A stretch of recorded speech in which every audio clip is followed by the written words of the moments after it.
High, good afternoon. তোমাদের third সেমিস্টারের অনার্সের ক্লাস হবে। তো তোমাদের অনার্সের সম্ভবত এটা সেকেন্ড চ্যাপ্টারের প্রথম টপিক, যেটা হচ্ছে এগ্রিকালচারাল এক্সপ্যানশন এবং ক্রপ।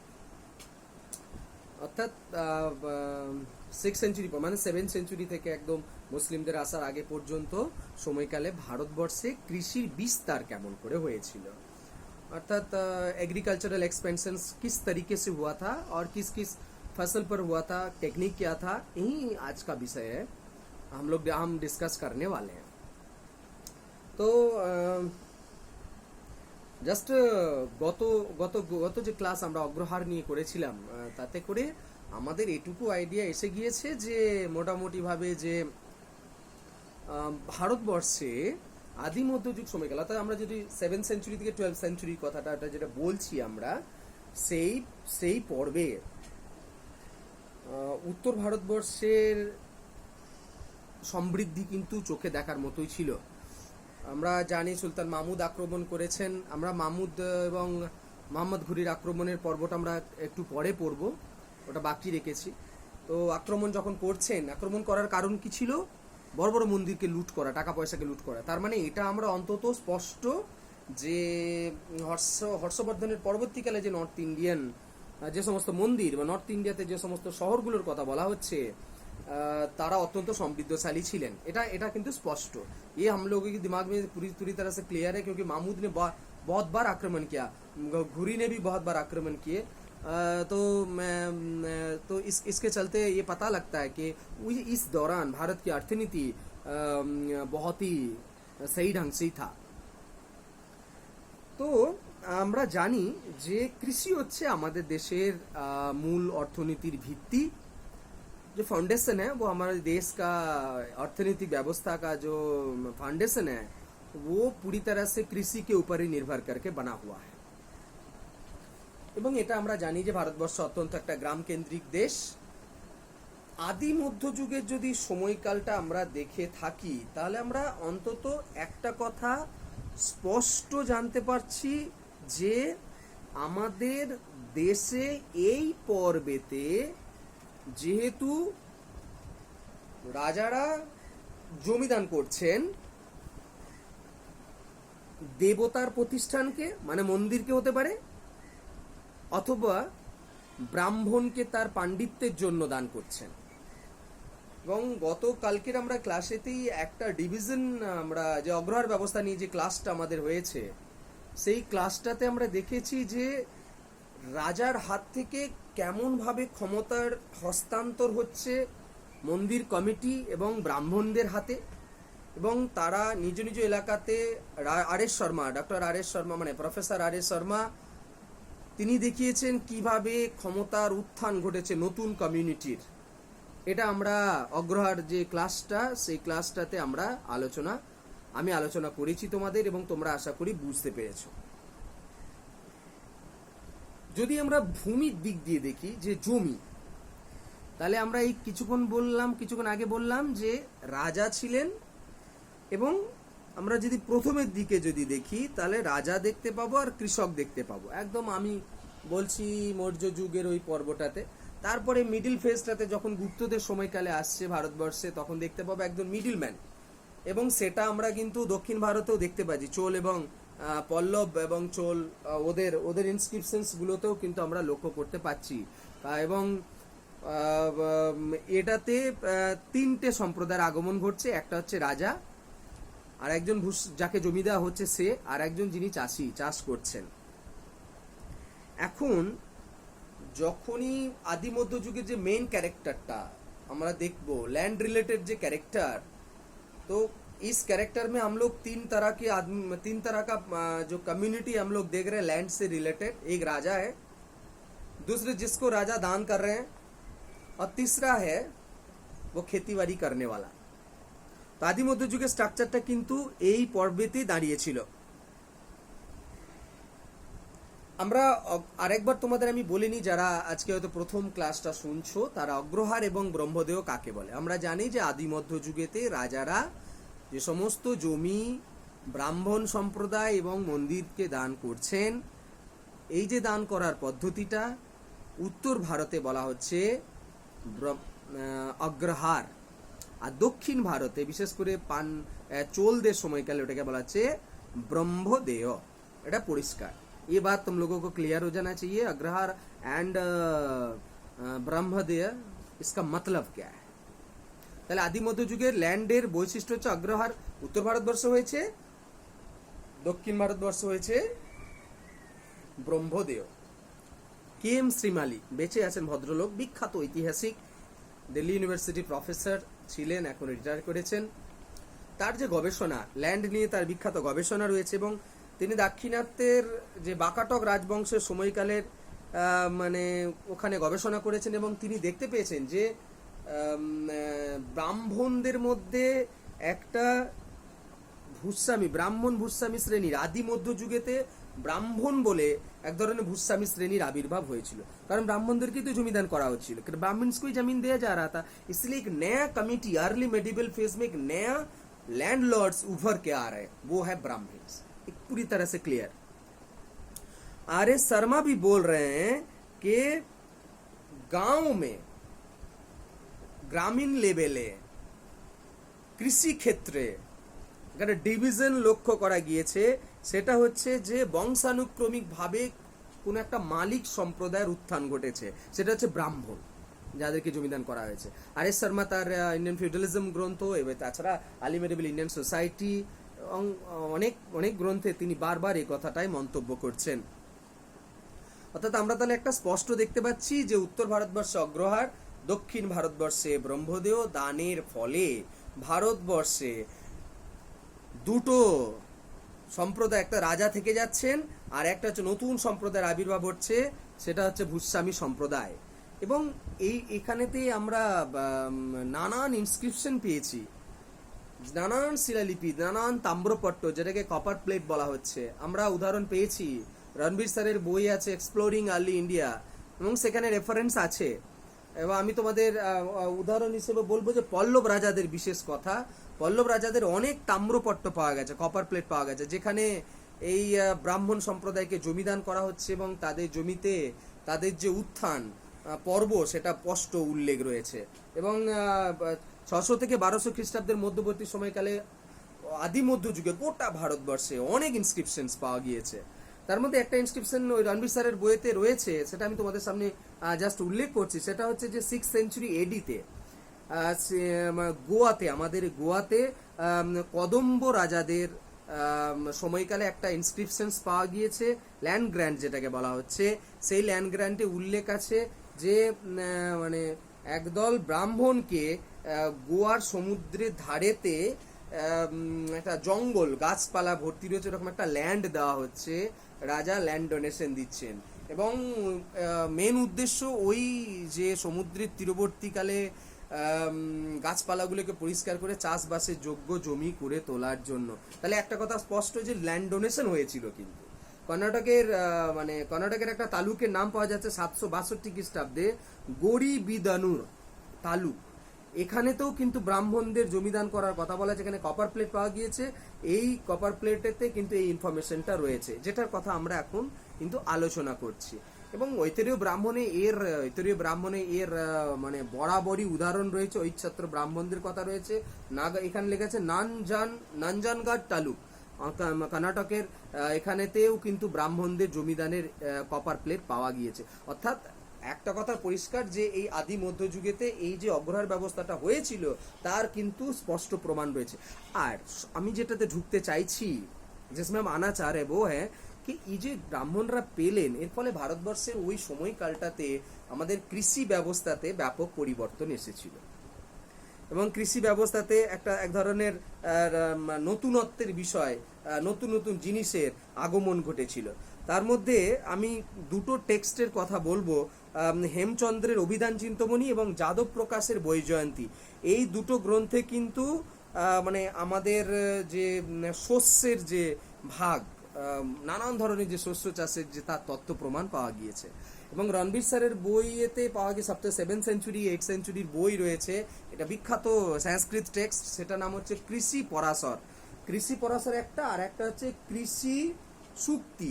এই দুটো গ্রন্থেতে কিন্তু ওই যে ব্রাহ্মণদের জমিদান এবং ব্রাহ্মণদের ওই জমিগুলোতে নানান ধরনের শস্যের যে উৎপাদন হচ্ছে আদি মধ্যযুগে, তার প্রমাণ কিন্তু এই সংস্কৃত টেক্সটগুলোতে রয়েছে।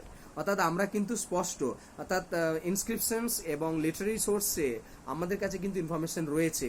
कॉपर प्लेट, इसमें हम लोगों के पास ये इन्फॉर्मेशन है कि आदि मध्य युग, जिसको हम अर्ली मेडिवल फेज बोल रहे हैं, इस दौरान भारत में कृषि व्यवस्था का बहुत ही जबरदस्त तरीके से इम्पोर्टेंस था। আমরা দেখতে পাই এখানে এই যে মানসোল্লাস আর যাদব, অভিধান চিন্তামণি, মানসোল্লাস এবং 10th সেঞ্চুরির বই এটা। আর আমি এখন যে যাদব প্রকাশের বৈজয়ন্তী বই থেকে যেটা তথ্য তুলে ধরা হয়েছে, সেখানে বলা হচ্ছে যে বিভিন্ন প্রকার শস্যগুলোর মধ্যে বিভিন্ন প্রকার ধানের কথা বলা হচ্ছে, এবং একই সঙ্গে সঙ্গে নানান ধরনের সিমের উদাহরণ রয়েছে। জব, 3 ধরনের ফসল, ধান, সিম, নানান ধরনের সিম বলতে শস্য জাতীয়, আর জব শুষ্ক ফসলের মধ্যে, এই তিনটের উদাহরণ কিন্তু বারবার পাওয়া যাচ্ছে। আর আরও কিছু তথ্য পাওয়া গিয়েছে, সেটা হচ্ছে যে মানে আমাদের এখানে নাকি যে জমিগুলোর কথা বলা হয়েছে, এখানে বাংলা টার্ম যদি আমরা ধরি যে কেমন ধরনের আদি মধ্যযুগে জমিগুলোর প্রমাণ পাওয়া গেছে। একটা হচ্ছে উর্বরা, যেটা সবসময় চাষবাস হয়, एक फर्टाइल लैंड जिसको हम बोल सकते हैं। और एक 2 नंबर है অহল্লা। অহল্লা মিনস बीच बीच में खेती बाड़ी होता है, মানে মাঝে মাঝে চাষ হয়, তাকে বাংলায় সাধারণভাবে বলা হচ্ছে অহল্লা। আর একটা হচ্ছে অনুর্বর, মানে অনুর্বরা। অনুর্বরা মানে হচ্ছে উর্বর নয় কিন্তু চাষবাস হয়, উর্বর নয়। আর আরেকটা হচ্ছে পতিত জমি, যেটা সবসময় পড়ে থাকে আর পশুচারণের জন্য ইউজ হতে পারে। আর একটা হচ্ছে লবণাক্ত, যেটাকে লবণের পরিমাণ মাত্রা বেশি হয়ে গেলে সেই জমিতে কখনোই চাষবাস হয় না। অর্থাৎ এই ধরনের ল্যান্ড কিন্তু আমরা আদি মধ্যযুগে লক্ষ্য করতে পারি। 5 ধরনের ল্যান্ড তাহলে কথা বললাম। উর্বরা, এটা হচ্ছে সবসময় চাষ হয়। অহল্লা, এটা হচ্ছে মাঝে মাঝে চাষ হয়। একটা হচ্ছে অনুর্বরা, যেটাতে চাষ হয় না কিন্তু পশুচারণ হতে পারে, বা মাঝে শুষ্ক কিছু অন্য কিছু ফসল চাষ হতে পারে। অনুর্বরা জমিতেও মাঝে মাঝে কিছু দানা শস্য জাতীয় হতে পারে। আর একটা হচ্ছে যে মূলত আমাদের পতিত জমি। পতিত শব্দের অর্থ হচ্ছে খেতিবাড়ি নেই होता है वहाँ पर, মানে চাষবাস হয় না। আর একটা হচ্ছে লবণাক্ত, जो सॉल्टेड मतलब नमक वाला लैंड, तो उसमें खेती बाड़ी नहीं होता है। तो इस तरीके का लैंड हम लोगों को अर्ली मेडिवल फेज में हम लोगों को मिला है। और এই কথাটা, এই যে সমস্ত টেক্সটগুলোর কথা বললাম, অর্থাৎ এই যে কৃষি পরাশর, তারপরে হেমচন্দ্রের অভিধান চিন্তামণি, যাদব প্রকাশে বৈজয়ন্তী টেক্সট, এই টেক্সটগুলো থেকে আমরা মানে জানতে পারি যে বছরে সবসময় কিন্তু আদি মধ্যযুগে জমিগুলোতে চাষবাস হতো না। কিভাবে চাষবাস হতো, রাজার কন্ট্রিবিউশন ছিল কি, সেটা কি কেমন করে জানবো? সেটা হচ্ছে যে আমরা কৃষির উন্নতিতে আদি মধ্যযুগে আমরা একটা জিনিস লক্ষ্য করতে পারি, যে হর্ষবর্ধনের মৃত্যুর পর উত্তর ভারতে অনেকগুলো রাজার উত্থান ঘটেছিল। দক্ষিণ ভারতে যদি আমরা যাই তাহলে দেখব অনেকগুলো রাজত্বের আগমন ঘটছে। চোলদের, পাণ্ডব, পল্লব, মানে ওরা তো সবসময় রয়েছেন, আলাদা আলাদা আলাদা করে উত্থান ঘটেছে। অর্থাৎ উত্তর ভারতবর্ষে যদি দেখি তাহলে আমরা দেখতে পাবো যে রাজারাও চাষবাসের জন্য নিজেরা উদ্যোগী হয়ে অনেকগুলো কাজ তারা করছেন। তার উদাহরণ পাওয়া গিয়েছে, সেটা হচ্ছে যে কাশ্মীরের রাজা, এটা কলহনের যে রাজতরঙ্গিনী টেক্সট, সেই টেক্সটে পাওয়া গিয়েছে যে কলহনের কাশ্মীরের রাজা, তার নাম অবন্তী বর্মনের আগ্রহে 9th সেঞ্চুরিতে, 9ম শতকে, এই যে আমাদের বিতস্তা নদীর ওপর একটা বাঁধ নির্মাণ করা হয়েছিল, এবং ওই এলাকা গ্রামগুলো বন্যা হয়ে যেত প্রতি বছর। সেই বন্যার হাত থেকে রক্ষা পাওয়ার জন্য এই বাঁধটাকে তারা নির্মাণ করে দিয়েছিলেন, মানে এই অবন্তী বর্মন নির্মাণ করেছিলেন। इन्होंने एक बांध निर्माण करके दिए थे, बियास जिस नदी को हम बोलते हैं उसके ऊपर एक बांध निर्माण करके दिए थे 9th सेंचुरी में। और एक उदाहरण है दक्षिण ভারতবর্ষে চোল রাজাদের সময়কালে তাঞ্জাবুর জেলার কাবেরী নদীর ওপরেতে একটা বাঁধ নির্মাণ করা হয়েছিল কৃষকদের রক্ষা করার জন্য। এবং ওদের সময়কালেতে শ্রীরঙ্গমে কাবেরী নদীর ওপরে 1080 ফুটের দীর্ঘ আর একটা বাঁধ নির্মাণের কথা বলা আছে। অর্থাৎ তাহলে আমাদের কাছে কিন্তু রেফারেন্স আছে যে রাজারা আদি মধ্যযুগে কৃষকদের চাষবাসের উন্নতির জন্য তারা বাঁধ নির্মাণ করে দিচ্ছেন। বাঁধ কেন নির্মাণ করা হয়? যাতে করে নদীর জল ওখানে স্টোর করে রাখা যায়, এবং যে সময় চাষবাসের জন্য জল পাওয়া যায় না সেই সময় যাতে খেতে জমিতে জল সরবরাহ করা যায়। তার জন্য কাশ্মীরের রাজা, দক্ষিণ ভারতের রাজারা, রাজরাজের সময়কালে তো উদাহরণ আছেই, চোল রাজারা অনেক বাঁধ নির্মাণ করেছেন। তার মধ্যে দুটো উদাহরণ বললাম, কাবেরী নদীর ওপরে দুটো বাঁধের কথা বলা আছে। অর্থাৎ আমরা দেখতে পাচ্ছি कि राजाओं का कंट्रीब्यूशन रहा है भारतीय आदि अर्ली मेडिवल फेज में, जो कृषि एग्रीकल्चरल जो एक्सपेंशन हुआ है इन लोगों का कंट्रीब्यूशन भी रहा है। এবার দেখব সেচ ব্যবস্থা কেমন ছিল, ওয়াটার রিজার্ভার্স। সেচ ব্যবস্থাতে আমরা প্রাচীন কাল থেকেই জানি, বিশেষ করে মৌর্য যুগের সময়কাল থেকে জানি একজন অফিসার্স থাকতেন যাতে করে চাষিদের জমিতে জল পৌঁছে দেওয়া যায়, এবং সরকার তার জমিতে যেহেতু জল পৌঁছে দেয় সবাই সরকারের তরফ থেকে, তার জন্য সরকার এক ধরনের ট্যাক্স নিতেন। সেই ট্যাক্সটার নাম ছিল उदको भार। उदको भार ये टैक्स लिया जाता था मौर्य पीरियड में, क्योंकि गवर्नमेंट के ओर से ये नदी से खाल बना, नदी से ऐसे नाली बना के खेती बाड़ी के लिए पानी पहुंचा दिया जाता था, और एक ऑफिसर्स वहां पर देखने के लिए भी रहता था। इसके लिए गवर्नमेंट को एक टैक्स देना पड़ता था, उस टैक्स का नाम था उदक भार।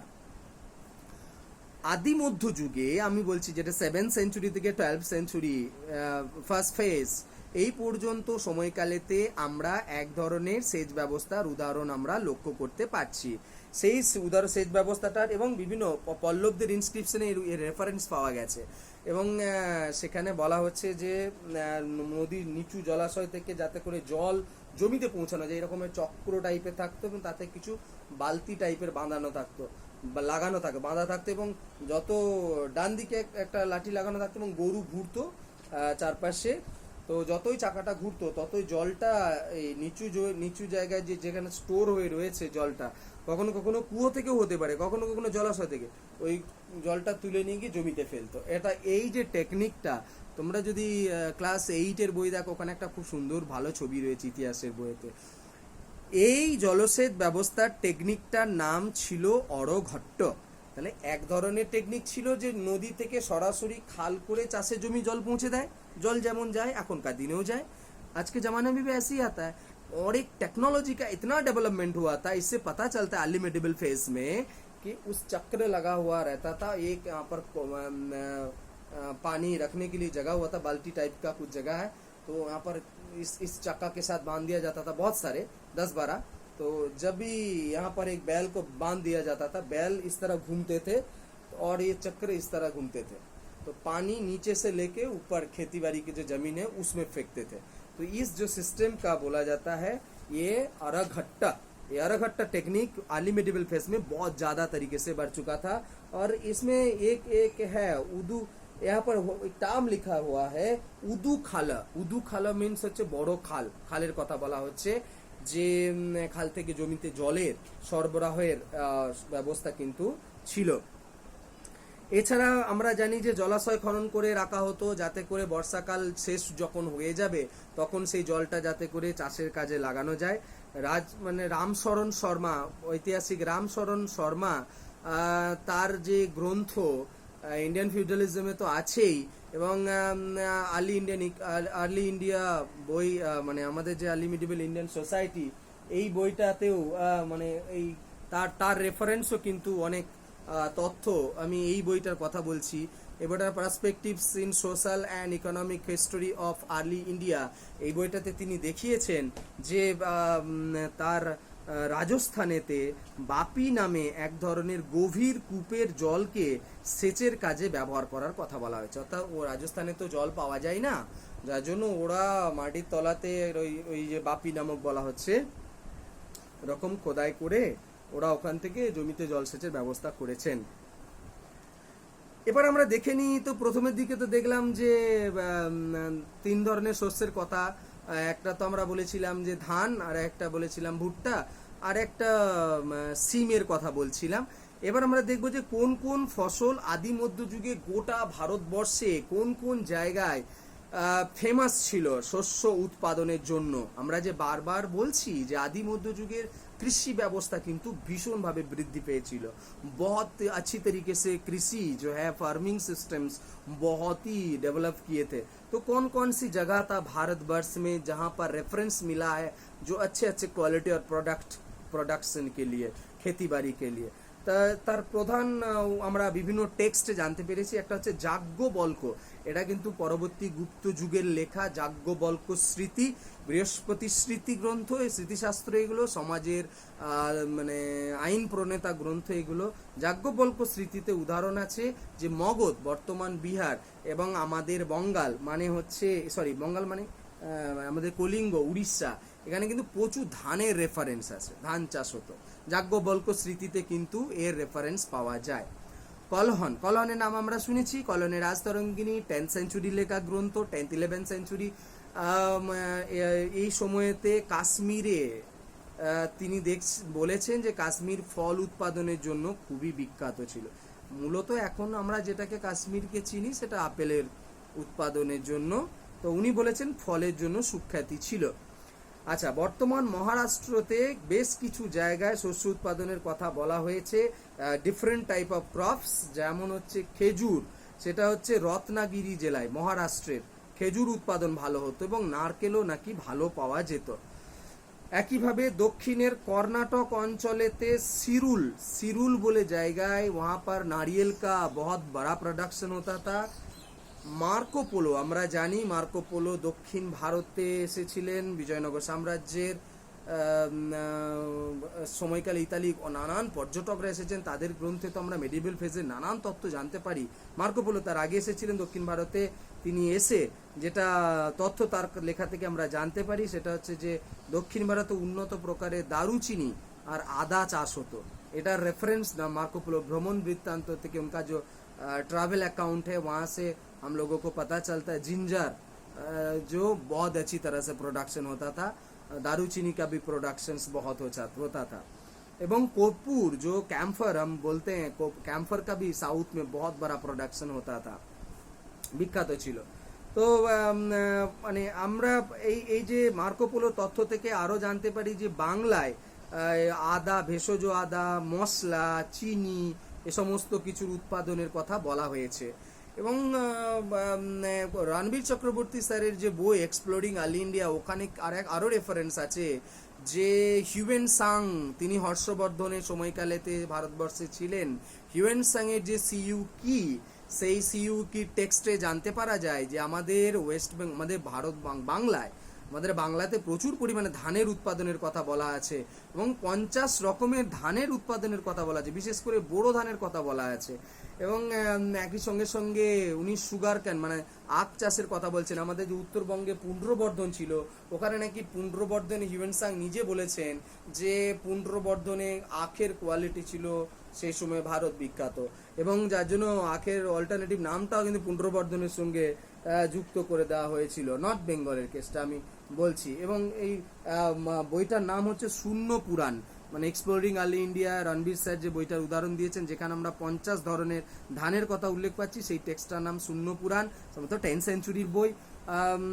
তো এই আমরা জানি যে আরো যেমন আমাদের ওয়েস্ট বেঙ্গলেতেও নানান ধরনের ধানের সঙ্গে যেমন ধরো না সুপুরি গাছের প্রমাণও পাওয়া গিয়েছে। এছাড়া ওই যে কেম শ্রীমালি স্যারের যে বই, সেখানে উল্লেখ করা হয়েছে গুজরাটে ভালো নীল চাষের কথা বলা হচ্ছে। একই সঙ্গে বস্ত্রশিল্প, বাংলাতেও কটন ইন্ডাস্ট্রির কথা বলা হয়েছে। বাংলাতেও নাকি বিশেষ করে আমাদের মুর্শিদাবাদ, মালদা জেলাতে ওখানে বস্ত্র উৎপাদনের জন্য যে কটন, সেখানে নাকি ভালো পাওয়া যেত, সুখ্যাতি ছিল।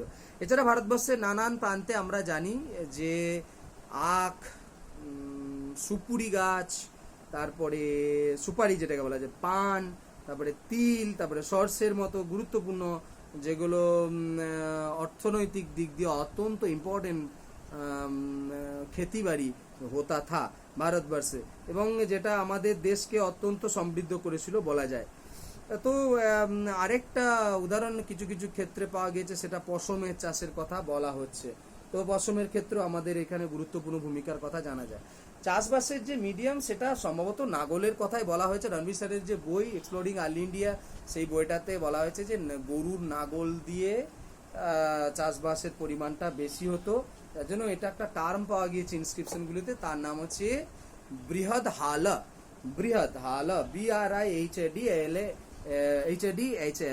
বৃহৎ হাল, অর্থাৎ ওই যে নাগলের, বড় নাগলের কথা এখানে কিন্তু বলা হচ্ছে। এবং এটা আমাদের কাছে স্পষ্ট যে আর্লি মেডিভেল ফেজেতে কিন্তু টেকনোলজিকে দিক দিয়ে আমাদের দেশে যে উন্নতি হয়েছিল তার কিন্তু বড় প্রমাণ আমরা কিন্তু পেয়েছি।